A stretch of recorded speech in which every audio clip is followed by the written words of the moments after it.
वहीं 2022-23 का turnover 7.2 billion dollar था। इस एग्रीमेंट से हर किसी को प्रॉफिट हो रहा था सिवाय फार्मर्स के। जब गवर्नमेंट ऑफ बॉम्बे ने 1945 में बॉम्बे मिल्क स्कीम की शुरुआत की, अभी तक फार्मर्स पूरी तरह से शोषित हो रहे थे। इसके कारण फार्मर्स एकजुट होकर सरदार वल्लभ भाई पटेल के पास जाते हैं। किसान मिल्क स्ट्राइक पर चले जाते हैं। 1948 के अंत तक अमूल इंडिया के डिफरेंट मार्केट में स्प्रेड कर पाया। उस समय के प्रधानमंत्री पंडित जवाहरलाल नेहरू को बुलाया गया। पंडित जवाहरलाल नेहरू ने इस पर भी रोक लगा दी। अमूल के भी तब 75 साल होने वाले। दोस्तों, भारत में गुजरात के एक शांत शहर आनंद में डेयरी किसानों के लिए 1940 का दशक काफी ज्यादा कठिनाइयों से भरा था, क्योंकि उस समय किसान टोटली मिडिल मैन पर डिपेंड थे। ये मिडिल मैन वो ही थे जो उस समय किसानों से उनके दूध को खरीदते थे, और यही लोग मिल्क मार्केट को कंट्रोल करते थे, जैसे कि मिल्क के प्राइस को डिसाइड करना। और ये लोग मिल्क के प्राइस को इतना कम रखते थे कि किसानों का खर्चा भी पूरा नहीं हो रहा था। अब इनको दूध बेचना फार्मर्स की भी एक मजबूरी थी, क्योंकि मिल्क एक पेरिशेबल आइटम है। उस समय किसानों के पास अपने दूध को स्टोर करने के लिए उपयुक्त संसाधन नहीं थे, और इन मिडलमैन्स का एक काफी बड़ा नेटवर्क था, जिससे ये दूध को आसानी से शहरों में भी बेच पा रहे थे। अभी तक फार्मर्स पूरी तरह से शोषित हो रहे थे। इनके शोषण की हद पार तो तब हुई जब गवर्नमेंट ऑफ बॉम्बे ने 1945 में बॉम्बे मिल्क स्कीम की शुरुआत की। इस स्कीम में मिल्क को गुजरात के आनंद से 427 किलोमीटर दूर ट्रांसपोर्ट करना था, लेकिन ये तभी पॉसिबल था जब मिल्क को आनंद में ही पेस्चराइज किया जाए। शुरुआत में गवर्नमेंट ऑफ बॉम्बे ने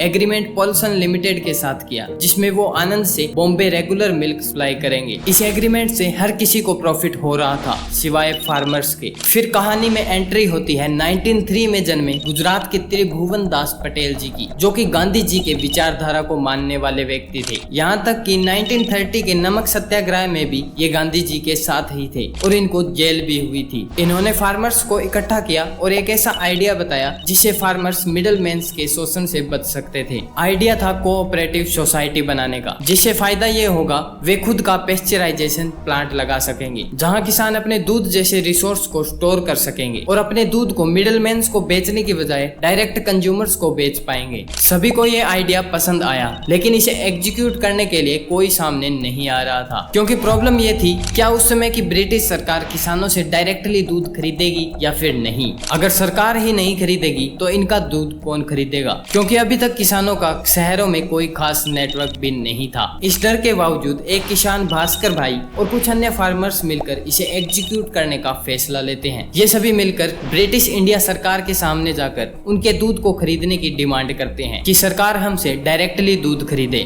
फिर वही हुआ जिसकी उम्मीद थी, सरकार ने साफ साफ मना कर दिया। इसके कारण फार्मर्स एकजुट होकर सरदार वल्लभ भाई पटेल के पास जाते हैं। इसके सॉल्यूशन में सरदार पटेल ने कहा, किसान कुछ समय के लिए स्ट्राइक कर ले। सरदार पटेल की बात मानते हुए किसान मिल्क स्ट्राइक पर चले जाते हैं, और करीब 15 दिन तक मिल्क स्ट्राइक चलती है। इस मिल्क स्ट्राइक के कारण बॉम्बे मिल्क स्कीम पूरी तरह से खत्म होने वाली थी, क्योंकि उन 15 दिनों में वहां पर एक बूंद मिल्क भी नहीं पहुंचा। फिर सरकार इनके मिल्क को एक्सेप्ट कर लेती है। यहीं पर किसानों को अपनी पहली सफलता मिली। दोस्तों, यह वही 1946 का समय था जहाँ से Kaira district cooperative milk producer union की स्थापना हुई। इसकी स्थापना का मेन मकसद यही था कि किसानों और ग्राहकों को उचित दामों पर दूध मिल सके। कायरा यूनियन ने बॉम्बे मिल्क स्कीम के लिए जून 1948 में मिल्क पेस्चराइज करना शुरू किया। उस समय कुछ 2 गांव के फार्मर्स मिलकर एक दिन में 250 लीटर मिल्क में कंट्रीब्यूट कर रहे थे, और 1948 के अंत तक 432 फार्मर्स इस यूनियन से जुड़ चुके थे, जिससे इसकी डेली कैपेसिटी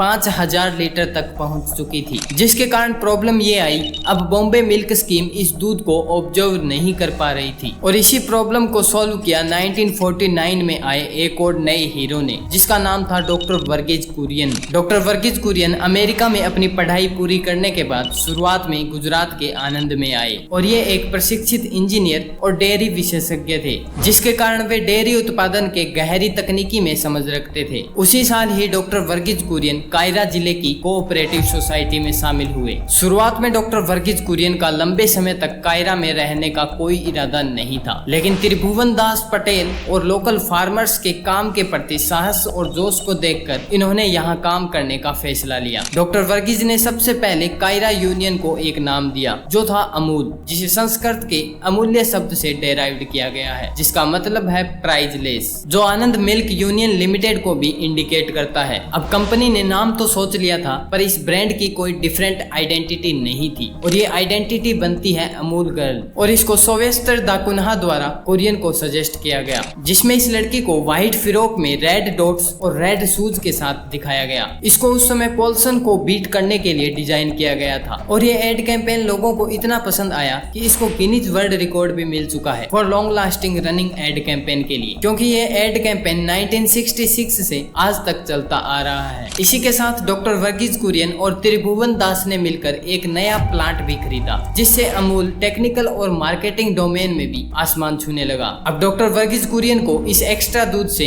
एक अपॉर्चुनिटी दिखती है और इसके लिए वे अपने फ्रेंड हरिचंद मेगा डालाया से मदद लेते हैं, जिन्होंने बफेलो के दूध से स्किन मिल्क पाउडर और कंडेंस मिल्क बनाने का प्रोसेस शुरू किया। 31 अक्टूबर 1955 यही वो दिन था जिस दिन कायरा यूनियन का पहला मिल्क पाउडर प्लांट इनॉग्रेट किया गया था, जिसके इनॉग्रेशन के ओनर के रूप में उस समय के प्रधानमंत्री पंडित जवाहरलाल नेहरू को बुलाया गया। उस समय ये प्लांट एशिया का लार्जेस्ट प्लांट था, जिसकी capacity 1 lakh litre milk per day process करने की थी। यही वो पहला प्लांट था जो बफेलो मिल्क से पाउडर प्रोड्यूस करता था। उस समय में पोल्सन अपने डेयरी प्रोडक्ट्स के कारण दुनिया भर में फेमस, जिसके कारण डॉक्टर वर्गीज ने समझा कि अपने प्रोडक्ट्स को डाइवर्सिफाई करने से ही कंपनी ज्यादा प्रॉफिट बना सकती है। अब कंपनी मिल्क से बटर, चीज जैसे प्रोडक्ट्स को भी बनाना शुरू कर चुकी थी, पर प्रॉब्लम ये थी उस समय लोग पोल्सन के बटर के टेस्ट से काफी ज्यादा अटैच्ड थे और अमूल के बटर को लोग पसंद नहीं कर रहे थे, क्योंकि पोल्सन का बटर पासी क्रीम से बनाया जाता था, जिससे उसमें कुछ खट्टापन भी आता था। वहीं अमूल एक ही दिन में अपने बटर को बनाता था, जिससे अमूल के बटर में खट्टापन का टेस्ट नहीं आता था। सेकंड, पोल्सन अपने बटर को गाय के मिल्क से बनाता था, जिससे उसमें येलो कलर आता था। वहीं अमूल अपने बटर को बफेलो के मिल्क से बनाता था, जिससे उसमें व्हाइट कलर रहता था। थर्ड, पोल्सन अपने बटर में सोल्ट भी काफी ज्यादा ऐड करता था, लेकिन अमूल सोल्ट नहीं डाल रहा था, जिसके कारण दोनों का टेस्ट एकदम डिफरेंट था। हालांकि अमूल का बटर ज्यादा हेल्दी था, फिर भी लोग उसे पसंद नहीं कर रहे थे। अब कस्टमर्स की डिमांड के कारण अमूल न चाहते हुए भी अपने बटर में येलो कलर और सोल्ट को ऐड करने लगा। टाइम के साथ साथ अमूल का बटर पोल्सन के बटर से ज्यादा बेटर परफॉर्म करने लगा। साथ ही अमूल को उस समय की गवर्नमेंट से भी काफी ज्यादा सपोर्ट मिला, क्योंकि 1960 में गवर्नमेंट ने अमूल के कंडेंस मिल्क को बढ़ावा देते हुए कंडेंस मिल्क के इंपोर्ट पर बैन लगा दिया, जिससे अमूल इंडिया के डिफरेंट मार्केट में स्प्रेड कर पाया। इसके अलावा डॉक्टर कुरियन ने न्यूजीलैंड से इंपोर्ट किए जाने वाले बटर को अमूल की मार्केट के लिए हार्मिंग बताया, तो पंडित जवाहरलाल नेहरू ने इस पर भी रोक लगा दी। साथ ही 1962 की वॉर के दौरान जब आर्मी को नेसेसरी फूड्स प्रोवाइड करवाने थे, उस समय में भी पंडित जवाहरलाल नेहरू ने पोल्सन को नहीं चुना बल्कि अमूल को चुना। इनफैक्ट पोल्सन को अपना पूरा डेयरी बिजनेस ही बंद करना पड़ा, क्योंकि सरकार ने डेयरी सेक्टर को सिर्फ कोऑपरेटिव सेक्टर के लिए ही रिजर्व कर दिया था। फिर 27 मई 1964 में पंडित जवाहरलाल नेहरू की डेथ हो जाती है। फिर नए प्रधानमंत्री लाल बहादुर शास्त्री जी ने भी अमूल को काफी सपोर्ट किया। उसी समय वे आनंद विजिट करते हैं